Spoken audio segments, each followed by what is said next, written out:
mechanic. Let's go and fix the car. So I called Pastor. We went to the mechanic together and all that. So, but the way I answered her, the way I talked to her, the way I managed the situation, she called her husband. The husband came around. The husband was shouting at first in the phone that I will fix the car, we'll fix the car. But immediately the husband saw I am pastor. The way we talked, you know, they say soft answers. Soft answer does what? Breaketh the bones. And there's a scripture, it says that it drives away what? Rot. It drives away rot. So the way we approach, we're like, we're very sorry about the whole thing, that we didn't mean it, and that we're ready to fix the car. Unknown to us, the man just said we should forget about fixing the car, that he was going to fix the car himself. Even somebody that actually, the woman actually helped, came to carry the neighbor. The neighbor had himself said we shouldn't even pay a dime, that we should go and fix our own car. But can you imagine if we were saying, you're the one, if I was not the one, and we are arguing over something that does not have head. And that's why I always tell you something, that argument has never won a trophy. Rather, it has made so many enemies. So imagine where we will be arguing. You're the one, I'm not the one. We would fix that car. And do you know what it took to fix that car? 100 and something thousand naira. For free. Then something happened again. After that one keke guy was driving and now hit pastor's lights. That same week, the keke guy came out. Bros, I beg, no vex now. Now mistake. Now, pastor just looked at him like this. Go.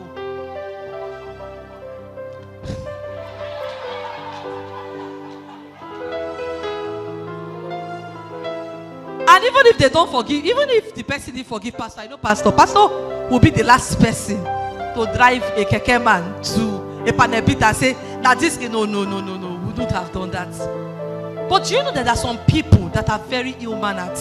You just want to teach them a lesson and say, oh, okay, you're claiming right. Then you will pay for it. I will deal with you. Do you understand? So communication is sweeter when your words are seasoned with salt and ministers grace to the hearer. So guess what? There are times when we don't even need to say much. There are some times that our silence is needed. And Jesus knew these dynamics. Even when Jesus stood before the high priest and they were asking him questions, Jesus kept quiet. He didn't say anything. That's why most times when there is a heat argument, sometimes you just keep quiet. And you already know your answer in your heart. Me, I know the answer in my heart. So after you finish arguing, you will not change the thoughts in my heart. I've already made myself clear. So that sometimes you speak, even to your boss. I'm not also talking about dating relationship, even to your boss. Your boss asks you a question. Your manner, let me tell you, communication is not just what you say, how you say it. There's some of us, there was something that happened. A young lady I happened to mentor talked rudely to me. I kept quiet. Pastor talked about it on Sunday. I didn't say a word about it. I just kept quiet. I was just like, she's just acting in ignorance. Then, one of her relations asked her to apologize. She apologized to me. She said, Mama, please, I'm very sorry. I'm sorry. She did this kind of, this emoji. I'm sorry, ma'am, I'm sorry. I didn't say a word. I just kept quiet because I know when an apology comes from the depth of your heart.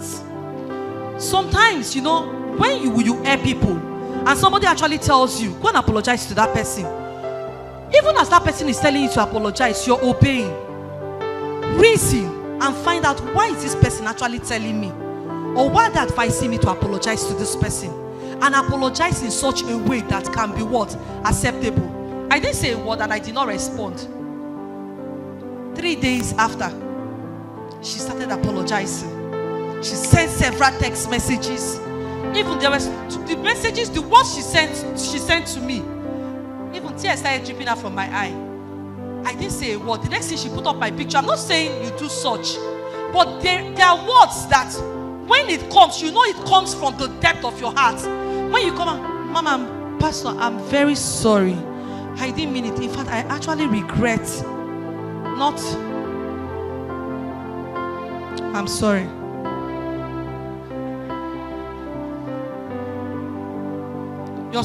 I'm sorry about yesterday.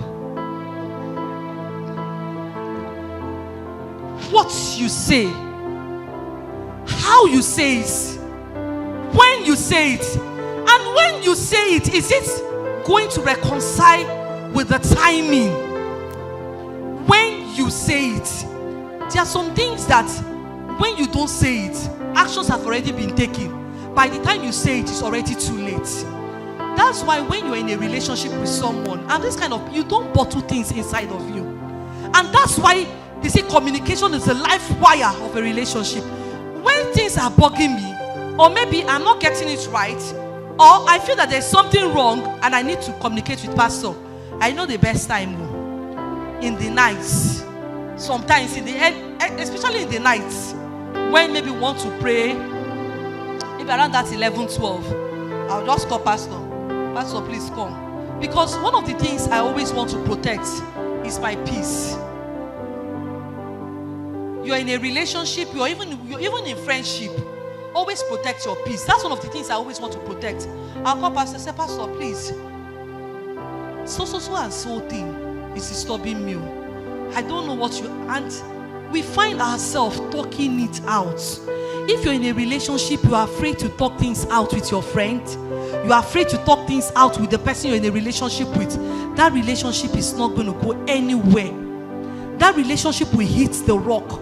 Whatever is bothering you, even as your friend, he behaves somehow to you, or he talks rudely to you, please don't store it up in your mind. Talk about it. To that time we were in the midst of people, you told me, shut. Let me tell you something. See, I have a friend in secondary school then. She's good at teasing people. And me, I don't like people teasing me. There are people that like it. And her teasing is, oh my God, your rubbish girl, nonsense girl. Somehow, people accommodated that. We knew she was joking. I knew she was joking, but when she brought it to my Facebook, that was when Facebook started. And I posted one of my pictures. She's like, look at this rubbish girl. No, there are people that are like that. See this nonsense girl. You fine, no. I said, no. I now inboxed her. I said, see, I don't like those teasing. If you cannot communicate with me without teasing, please stop it. She unblocked, she blocked me. And I was so happy. There is a group, our secondary school group. She's that same lifestyle. That's how she keeps abusing people. People laugh over it. I know that some of them are pretending. Let me say, come get out. Some people are pretending to accept it. Me, I don't like it.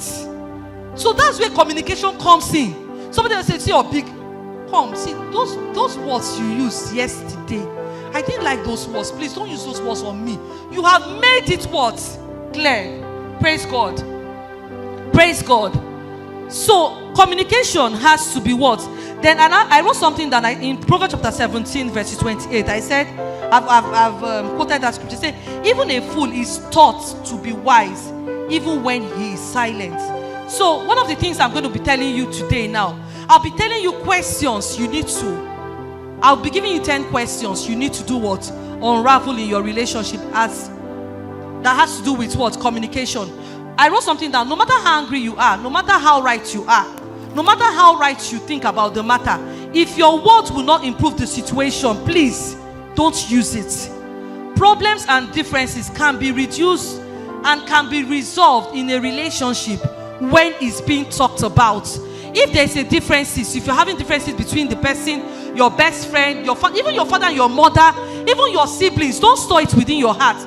Just open up your heart and then you say it. Then, okay, so number one question that has to do with communication. Do I like people teasing me, or can I stand being teased? Do I like people teasing me, or can I stand being teased? These are the questions you ask your spouse. You can ask your best friend. You can ask your friend. Then number two, do we spend time together communicating verbally, or do we spend much time touching? Like I said, communication is the wire of every relationship. So if you spend more time touching than doing what? Talking, then it's a lustful relationship. Number 3, are you free to interact with him or in the presence of people? Do you know that there are people that are like that? When they want to say something to their friend, they'll say, this is heavy for my mouth though. I can't say it alone. They will not call one of their friends. Please sit down. Come and sit down. Sit down here. John, there was something I wanted to tell you all this while, but I couldn't even summon courage to say. That's why I brought Ify, so that Ify will be our witness. Ify, there's something, John, every time, John is always shouting, I don't like it. That relationship will not last, because when you get married, you'll be bringing in what? Third party into your relationship. Then number 4, does he or she listen to my suggestion, ideas, or does he or she dismiss it? In a communication with someone, and you bring up ideas and this person keep dissing it and like, I beg, you know, make sense. Every time you say something and what you're saying does not make sense to the person, please watch that relationship. Whenever I'm communicating and I bring up my suggestion, how does the person see it? Wow. And that's one of the reasons why I love my husband. There's nothing I will say. He will just say, wow, sweetie, this is just wisdom. Wow. And celebrating what I'm saying, it gives me that, it makes me think more. It makes me reason more. But imagine a situation whereby I say, sweetie, I think we should do it this way. Do it which way? I beg. No. Okay, sweetie, I was thinking we should apply so and so. Apply what? The other last time it did not work. I beg. When he asks me, I'll just be like this. I don't know. I don't know. And you know why? I will not even think it. So, but before the problem comes, and that's why in gathering and youth, before a problem comes, I'm already thinking ahead. So sometimes I will even tell Pastor, I say, Pastor, see, so he say, Jesus, how did your mind travel to this place? I said, no, now. Before the person gets to the destination, I'm already there. Why? Because he has given me room to be able to do what? To process my thoughts. Are you getting what I'm saying? So every time a guy shuts down things that you have to say, or a lady shuts down things that you have to say, even when it's not meaningful, listen, there's something that is not meaningful. There are better ways to do what? To coin it. Then number 5, does my partner or my friend talk down on me? Hey, I'm yet to see somebody that will talk down on me. I've not seen. I don't know. But I don't know why they didn't come my way. Somebody talking down at you. Look at you. Shut up your mouth. So what did you just say now? You made sense. Keep quiet. Even in friendship, you know, do you used to watch this American high school film where you see all these girls, all these cheer girls? They'll just be walking. Then the will not say, shut up. And you know, that kind of, they're so domineering. Such friends, please do away with them. And those friends, those kind of friends that you'll be so careful around. You don't want to hurt them. You don't want to do anything. You're in bondage. That's not friendship. So does my partner or my friend talk down on me? Number 6. What is his choice of words, or what is her choice of words? Your friend, the choice of what they use. Do they curse? Do they do more of the cursing? Do they do more of blessing? Do they do more of inspiring you? Do they do more of inspiring you? What do they do? Do their words bring you up? Do their words bring you down? Do you know that there are some friends that you just come across them, everything they see, there is nothing right about anything they see. Before you know what's happening, they just stamp such thing on you that your eyes is blinded to see something good. So his choice of words and our choice of words, just go through his choice of words and our choice of words. Meditate on it and observe. Number 7, does he or she listen when I talk? Please. Please, can we lift up our heads? I'm almost done. Does he or she listen when I talk? Listen. That's one of the things that is killing relationship nowadays. There was even a time I was talking to pastor. The pastor was talking to me. I was pressing my phone. He said, "Sweetie, please drop that phone. I'm talking to you." We go on a date. We're on our phone. God will help us in this generation. We go for a social meeting. And what is a social meeting? For us to interact and know each other one-on-one. And everybody's with the phone. I mean, when is the lecture starting? So when I'm communicating with you, is the person actually pressing it? Do you know that there are people that are like that? They go on a date, they are pressing phone. By right, if you go on a date, you should even switch off your phone. When somebody is communicating with you, don't look at your phone.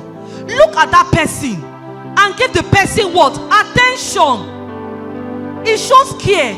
It shows concern.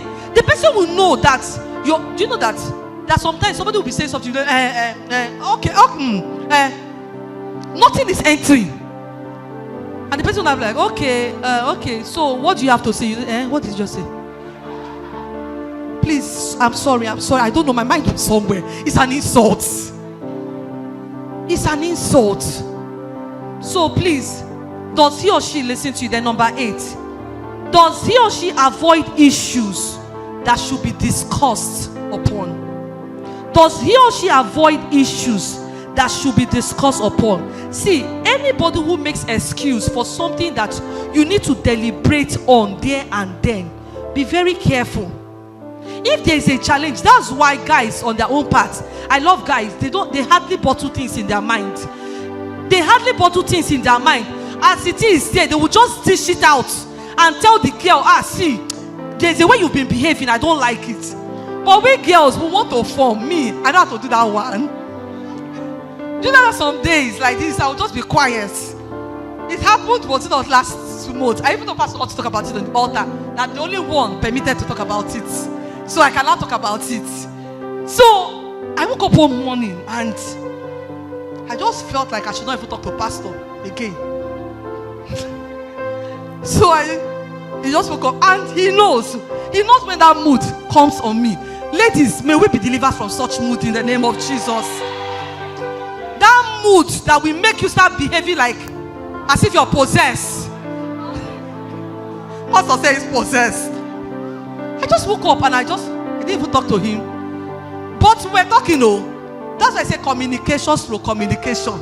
We're talking like, sweetie, so what will you be eating today? Okay. Everybody. The house. He would just go, sweetie, what's wrong with you? Nothing. And when a lady say nothing, Jesus. If a lady just say nothing, one word, do you know what you just do? Just start looking for techniques to bring out that nothing. I just said nothing. Are you sure nothing? Nothing. We went and picked up the children from school. We came back.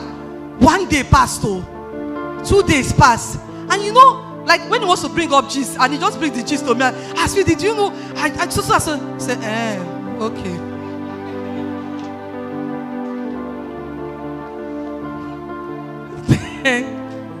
On a Sunday, and you know me and Pastor, we are this kind of person that we like wearing. If we are wearing native, we wear native. If we are wearing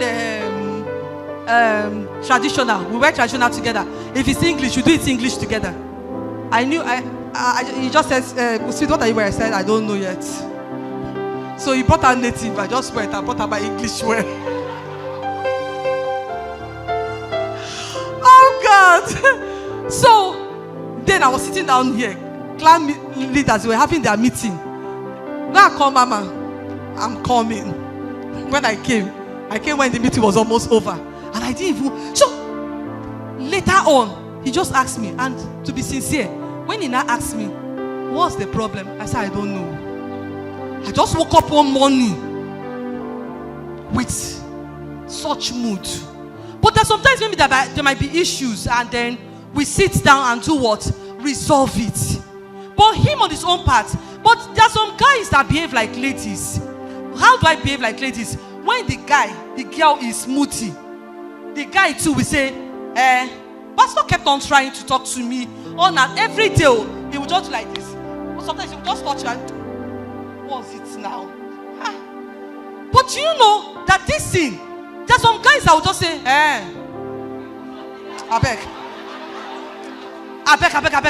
When you come down from your mood, we can now talk. But that moment you say, when you come down from your mood, a whole lot of things would have gone wrong. I'm telling you, a whole lot of things would have gone wrong. So please be very careful. And let me round up with this. Number 9. Do I feel free to disagree with my partner on any issue? Do I feel free to disagree with my partner on any issue?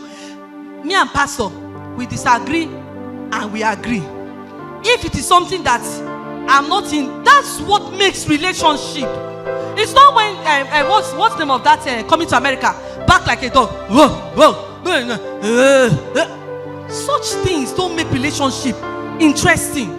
If he's saying I'm not saying you disagree, but I'm talking about on vital issues. You bring up your own suggestion. This is the reason why I don't agree with this. So you will not tell me, okay, this is the reason why I agree with this. And we come together and do what? We resolve it. So do we feel free to disagree on several issues? Then, finally, how do we resolve our conflicts? Very important. In communication, very important. How do we resolve our conflicts? See, let it not be heard that I am quarreling with my husband. Then I start using stupid words. We've never. You're crazy. You're mad. In fact, and do you know when we reconcile? I don't know how we reconcile those words that have gone out of our mouths. So even when we are disagreeing, I know that behind the scene that would reconcile. So there are some words that I'm going to use that if I use those words, it will be used against me. And I might even start regretting. So when you are even flaring up, even to your best friend, even to your colleague at your place of work, no matter how angry you are, Holy Spirit of God, season my words. Can you bow your heads down and begin to speak to God right now? My tongue, Lord, let it be seasoned with grace and let it be seasoned with favor. Let my words be seasoned with grace and let it be seasoned with favor. Even when I'm communicating with my parents, my words will not drive away my destiny helper.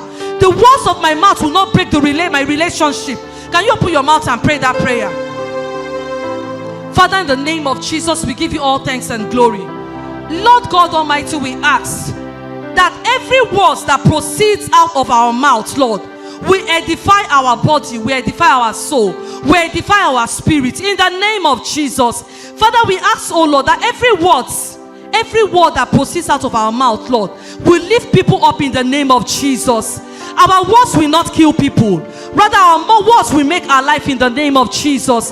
Our words will build and not destroy in the name of Jesus. The grace to communicate rightly, Lord, give it unto us. In Jesus' mighty name we have prayed. And amen. Can we celebrate the word?